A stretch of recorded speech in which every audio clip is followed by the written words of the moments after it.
Picture this, it's 1967 and you're one of the most powerful guys in the United States. You're sitting in Lyndon Baines Johnson's cabinet, right in the thick of the Great Society. You helped to pass the Civil Rights Act. You've walked the halls with John F. Kennedy talking about freedom and justice.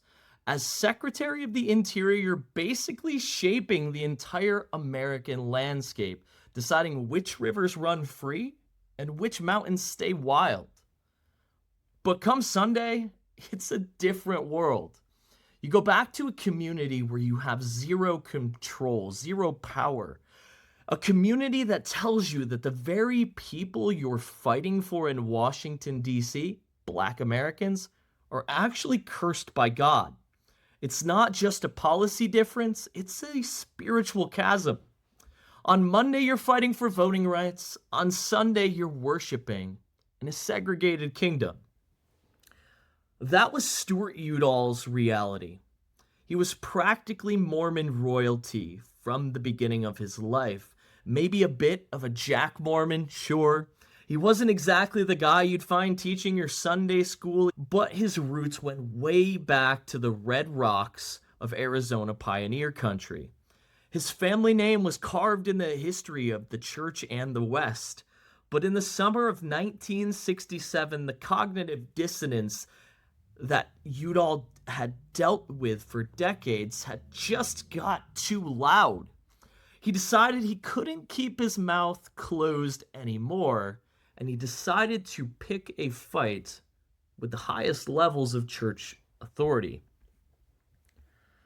I'm Dr. Wayne Denton, and this is The Great and Spacious Building. Thanks for tuning in today. If you aren't already, subscribe to the channel. Give this video a like once you've finished. But today we're going to dive in and we're talking about the conscience of a cabinet member. Specifically, we're going to look at the messy, high-stakes collision between Stewart Udall and the LDS Church leadership over the racial priesthood ban. It's a story about authority, conscience, and some really ugly folklore that kept racism alive in the West and specifically in the LDS Church long after the rest of the country was ready to move on. So to understand the fight, you've got to get the fighter himself. Stewart Udall wasn't just some DC bureaucrat or an outsider throwing stones. He was born in St. John's, Arizona. If you know anything about Mormon history in the West, you know that name. It's not the manicured lawns of Salt Lake City and its northern neighboring state, but it's hard-scrabble pioneer stuff. Dust, drought, devotion, and polygamy. His grandfather, David King Udall, total legend. A polygamous pioneer who helped to settle the territory and eventually went to prison for his beliefs. Stewart's dad, Levi, was an Arizona Supreme Court justice. Stewart grew up with that red dirt in his shoes. He understood the sacrifice involved in the faith of his church. He loved the grit of the Mormon people, the Arizonan people, the idea that you could carve a life out of nothing if you worked hard enough. True believer in the American dream. But Stewart was cut from a different cloth. He didn't stay on the farm like his family members. Instead, he decided to venture out and see the world. He fought in World War II as a gunner on a B-24 flying missions over Europe. He saw the horrors of fascism and the breadth of humanity. When he got back to the States, he didn't just settle down. He jumped right into politics. Quickly, he became a congressman and eventually the Secretary of the Interior under President John F. Kennedy and later Lyndon Johnson. By the mid-1960s, Udall was the highest-ranking Mormon in the federal government. He was a massive deal. He was huge in the environmental movement. He wrote The Quiet Crisis, which is basically the Bible of conservation. But he's also a liberal Democrat in a church that was moving hard to the right with loud voices such as Ezra Taft Benson at the helm. He was caught in between two worlds, the progressive optimism of the 1960s and the conservative hierarchical tradition of his ancestors in the church. And he was watching his faith collide with the biggest moral issue of the century, that being the civil rights movement. The 1960s were an absolute pressure cooker. The Civil Rights Act of 1964, the Voting Rights Act of 1965, the entire country was on fire demanding equality. You have marches, sit-ins, and a cultural revolution happening on the nightly news for everyone to see while they sit down to watch dinner with their families. But in Salt Lake City, the policy stood firm. No priesthood for black men. No temple access for black families. The church called it doctrine, something unchangeable without direct word from God. Well, the rest of the world, they called it discrimination, pure and simple. And the pressure was mounting from the outside world. Boycotts were starting up. Stanford and San Jose State were severing ties with BYU sports. It was getting ugly out there. And there was the political headache as well that the priesthood ban caused. In the midst of the civil rights movement, you have individuals such as George Romney, the father of eventual presidential candidate Mitt Romney. He was at this time the governor of Michigan and running for president. And the Mormon Negro question, as they called it back then, was a massive embarrassment for him on the national stage. Every time a reporter asked about it, it made the church look stuck in the 19th century, along with its politicians such as George Romney. For Stewart Udall, though, this wasn't just politics or PR. It was personal. He'd already forced the Washington Redskins to integrate their team by threatening to revoke their stadium lease if they didn't hire black players. He worked for LBJ, the guy that was signing these civil rights bills into law. He couldn't spend his week fighting for integration and then spend his Sundays supporting segregation in the pews. The hypocrisy that he was living in was just simply eating the man alive. He couldn't buy that the ban was God's will. He thought it was just bad history or bad theology, a mistake that had been calcified into doctrine due to its having been unchanged by individuals that were afraid to change something put in place by whether it be Joseph Smith or Brigham Young, whoever it was, according to whoever the church leader was at that time. So Stewart Udall decides to take an extreme step, and he does something pretty wild. He didn't just pray about it quietly, but he wrote an open letter. And he didn't just send a private note to the first presidency hoping for a quiet chat. No, he went public. In the summer of 1967, he published his thoughts in a new indie journal called Dialogue, a Journal of Mormon Thought. And this was the place where the LDS intellectuals hung out, where the thinking Mormons discussed the taboo stuff that wouldn't be talked about in church meetings. It was just too risque to bring up at the pulpit or in a Sunday class. His piece was titled An Open Letter on Race and the Consequences of Conscience. Just the title alone tells you that he wasn't playing games with writing this. So I'm just going to quote a little bit from the letter and add some analysis as we go through. So quoting from his article, so my fear is that the very character of Mormonism is being distorted and crippled by adherence to a belief and practice that denies the oneness of mankind. We violate the rights and dignity of our Negro brothers, and for this we bear a measure of guilt. But surely we harm ourselves even more, unquote. Coming right out, Udall wasn't pulling any punches. He flipped the script. He argued that the ban wasn't just impacting black people, though it definitely was, but it was rotting the soul of the church itself. By taking part in this discrimination, this theological segregation, the church was destroying itself, ruining its perception from the public. And so he calls out the church's hypocrisy for claiming to be a global brotherhood while purposefully and willingly shutting out an entire race at the temple doors. Going back to quoting from Stewart here, every Mormon knows that his church teaches that the day will come when the Negro will be given full fellowship. Surely that day has come. It must be resolved, not because we desire to conform, but because we are wrong and it is past the time when we should have seen the right, unquote. Because we are wrong. Sitting with that line a little bit. So that line really has to sting.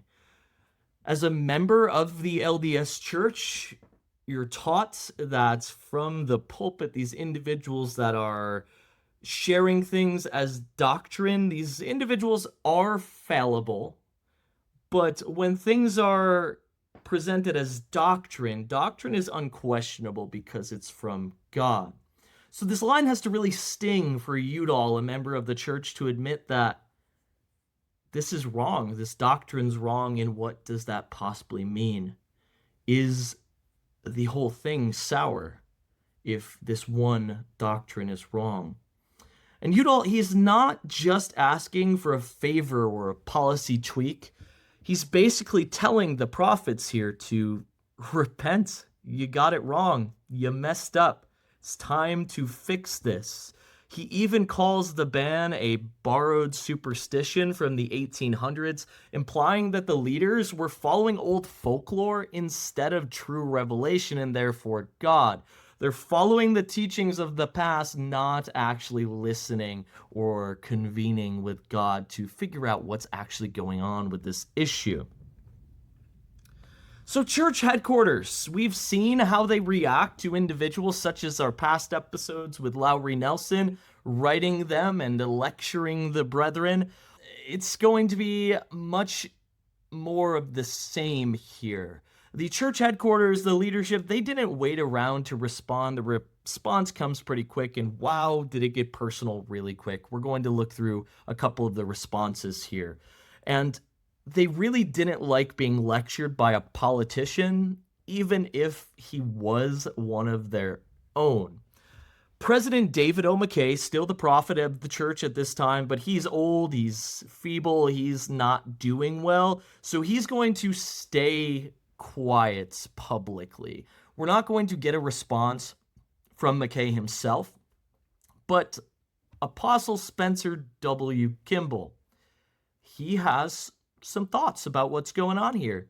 Now, I want you to remember Spencer W. Kimball. We haven't talked about this yet, but we know that the priesthood ban ends in 1978. Spencer W. Kimball is going to be the guy that does that.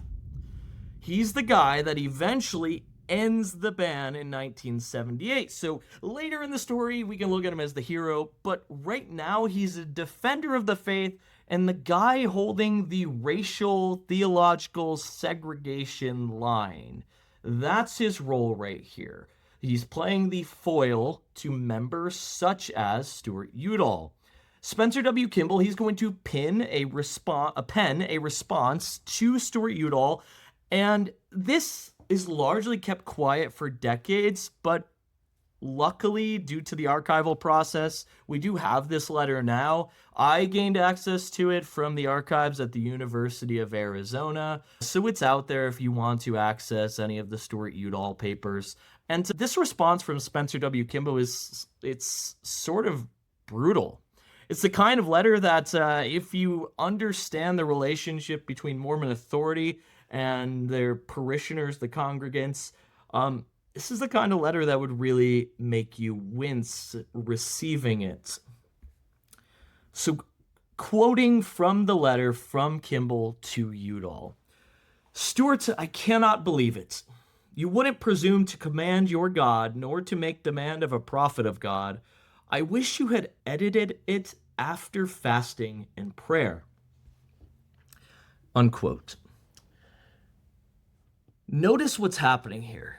Kimball, he's not even addressing the issue of racism that Udall was talking about. He's not saying that racism was wrong. He's not saying that racism was right.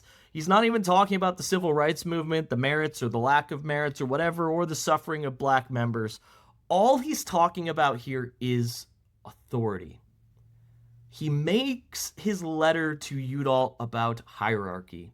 You are not in a place to write this letter. You cannot say what is right and what is wrong. It is not your place in this church to tell us or to tell anyone in the public what we're right about and what we are wrong about. There are only 15 men that have the right to do that.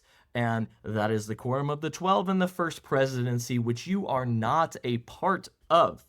So going back here to the letter from Kimball, I quote again, "I have watched you climb to high places in the secular world, but my dear Stewart, neither your eminence in secular matters nor your prominence in government circles have justified you in any such monumental presumption.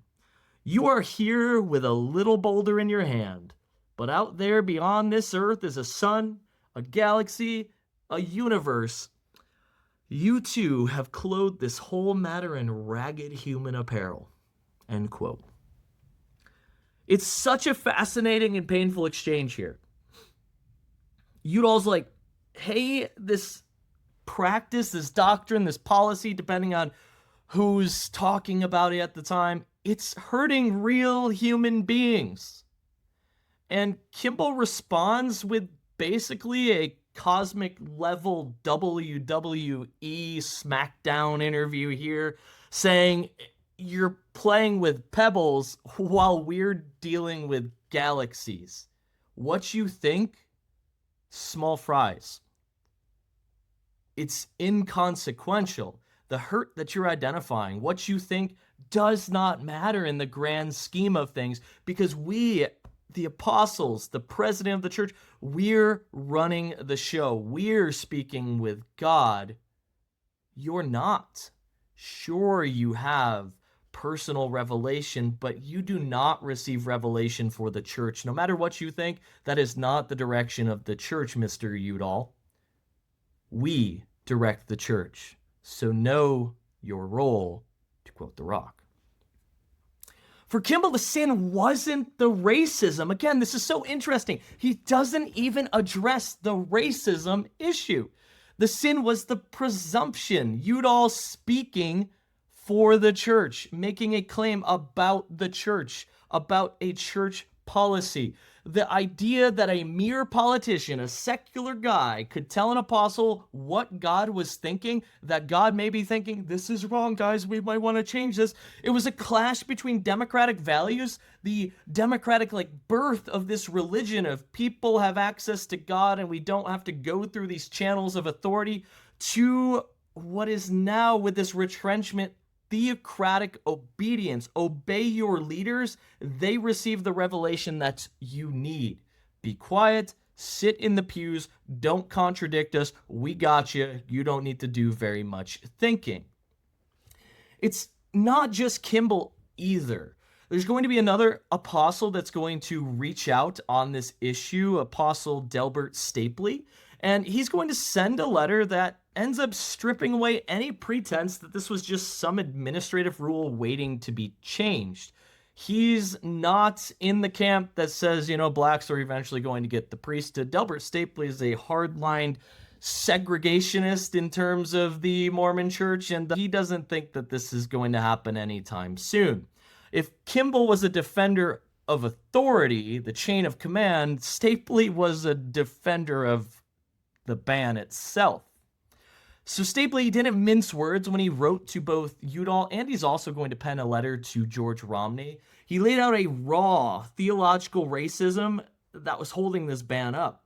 When he writes to Udall, he warns both George Romney and Udall against the civil rights movement. So just quoting from Stapley's letters to Udall here.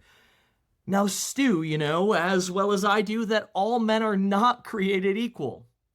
It is true, we may have equal rights, opportunities, and privileges, but that doesn't mean we're all equally endowed, end quote. Whew. All men are not created equal. He actually put that in writing, and thankfully for the archival process, I don't know if any of these people are ever thinking, like, what I'm writing, like, they have archives at this time, like, history exists, manuscripts exist. I don't know if they're ever thinking that these things are going to end up visible to other people. They can't be, because you would never put something like this in writing if you knew one day somebody's going to be looking at it and be like, wow, okay, wow.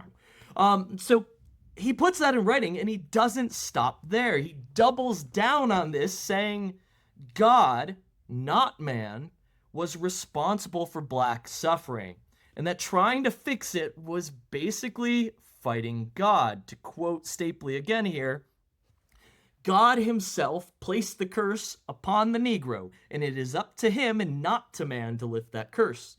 The extremist of modern religious and social thought mentioned by you does not justify repudiating the counsels and acts of our God. End quote. Stapley, Delbert, I don't know what's going through your head here. And again, obviously not thinking that this is ever going to be viewed, but we learn a lot about Delbert Stapley based on his responses to Stewart Udall here. And I'll let you make those assumptions yourself. So let's break down this whole folklore thing, the specific tropes that Stapley and others were using to justify the unjustifiable, mainly the priesthood ban. These weren't just fringe ideas, and we've talked about them in previous episodes, but they're worth bringing up here again. In the archival materials of Stewart Udall's at the U of A, he kept this record of letters that he received after publishing in Dialogue. He kept letters that he received from other members of the church, and most of these are just straight hate mail. And we'll go through some of the themes that come up in these letters here. So trope number one, obviously the curse of Cain. We've talked about this since the beginning of this series. Like Stapley said, this was a bedrock. This curse is from God. The idea that black people were descendants of Cain from the Bible, the first murderer. So the ban wasn't just a policy, it was a divine punishment that traveled through blood. And Udall's response to this, I quote, "It's a sad commentary that this divine curse concept runs counter to the great stream of modern religious and social thoughts," end quote. So Udall obviously saying here that this just doesn't make sense. First off, if you read your Bible and even understand like Mormon theological claims about like original sin, we're not responsible for the sins of our fathers. Therefore, how can all black people be punished for these sins of Cain? No, that just doesn't make sense. Nothing aligns, but that's just me. Trope number two, the war in heaven. This one's really rough to think about, and honestly, it's the most damaging. We've talked about this before. The theory was that before we were born, there was a pre-existence, Mormon theology. There was a war between God and Satan for what to do in this new world. And what we end up getting here is white people were the valiant ones. They chose Jesus's plan for coming to earth and being tested and having the opportunity to return home to see their heavenly Father. Well, but black people, they thought that Satan's plan sounded good. It was tempting. They were tempted by Satan's plan, but they eventually, after some time and some thought, chose Jesus's plan, which is why they have a body. But since they weren't sold immediately and had to think about it, they're marked for their lack of eagerness to follow Jesus. The theory went that they were fence sitters in the war, and they just weren't valiant enough, which is why they're punished with this black skin. I just want to delve into the question of like, think about what that does to a community of people. Racism, a creation of man, right? It turned racism into cosmic justice. It's out of your control. It meant that a black child wasn't actually innocent. They were born serving a sentence for something that they did even before they were born. It allowed good nice neighbors to look at segregation and say, I don't have to fix that. That's just God's justice. I don't have to change my thoughts. I don't have to change my ways.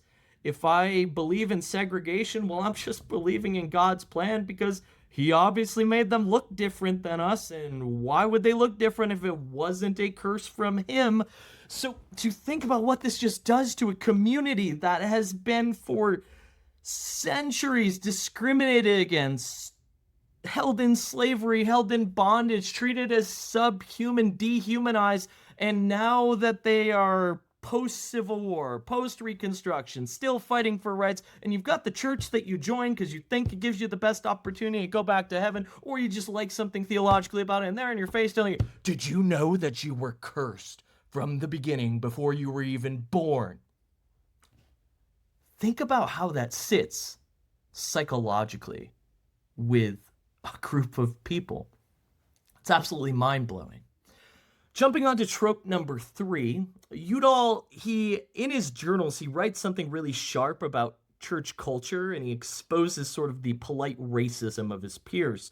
I quote here, "We are taught to be lovers of our fellow men, yet some of us are Negrophobes in private," end quote. And the hate mail that he receives here, this is an interesting one because in public you can say all the right things, but behind closed doors, who knows what you say? And the hate mail proves him right. People write into him saying that his fight for integration was actually sinful and disgusting, that the mixing of the seed of Cain with white families was an abomination.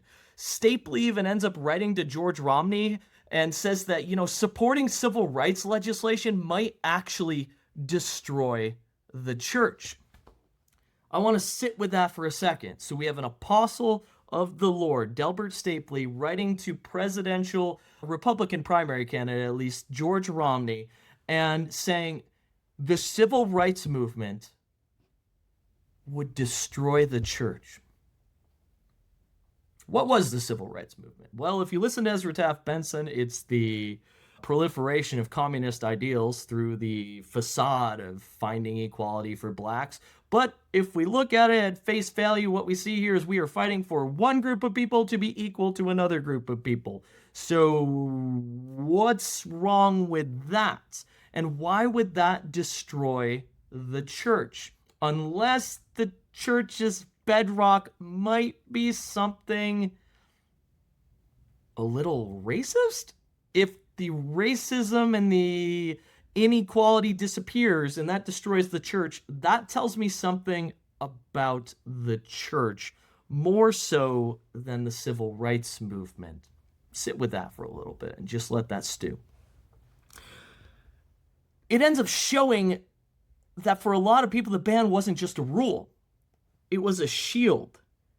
It was a way to keep their communities white, keep their church community white, keep the temple white, keep their neighborhoods white, and therefore they could be insulated from evil and this nasty seed of Cain, and pure, and all while calling it holiness. They don't have to question their own actions because they're being told from the top down that this is the right thing. Racism is actually good.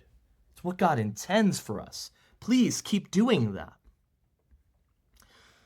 After that letter, Stewart Udall essentially becomes persona non grata in the what we would call the Morador of Idaho, Utah, and even parts of Arizona, his home state.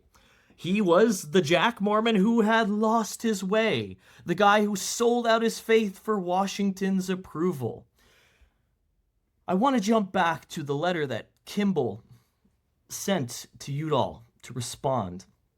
And the way that Kimball ends his letter is tragic if you were a member of the church and had put so much time and effort into building up this kingdom of God, the Mormon way, whatever that looks like. But this last line, it drips with condescension and tragedy for any member of the church to think about receiving this letter.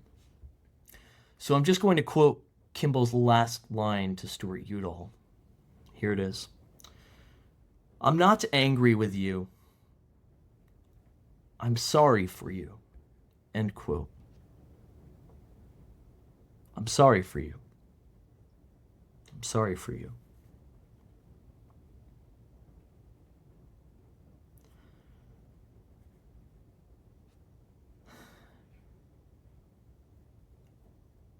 Kimball is sorry for a man that is fighting for equality, fairness, and opportunity, and for more individuals, if we're talking theologically, to be able to enter the celestial kingdom,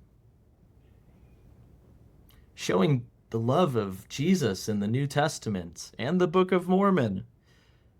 But Kimball is sorry for Udall. 11 years later, in June 1978, the same Spencer W. Kimball, who felt sorry for Stewart Udall in seeking the change to the priesthood ban, after years of wrestling with the issue himself after becoming prophet of the church, he finds himself in the Salt Lake Temple. And as the story goes, he visited the temple night in and night out, week in and week out, praying for the same thing each time. Can we end the ban? Can we end the ban? So the defender of the church doctrine was now seeking to do just what Stewart Udall had been seeking 11 years earlier. And eventually, as the story goes, he receives the revelation that ends the ban. The thing that he once told someone else was impossible.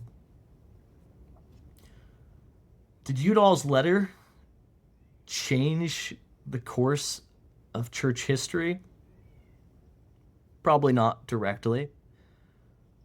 I don't think you'd find a church official that would say so. The church hates admitting that it bends to pressure. But Udall was sort of the canary in the coal mines of sorts. He was the guy saying that, hey, the air in this chapel, the air in this temple, the air in this doctrine, it's poisonous. And he was just seeking for leadership to crack a window so those around him didn't die.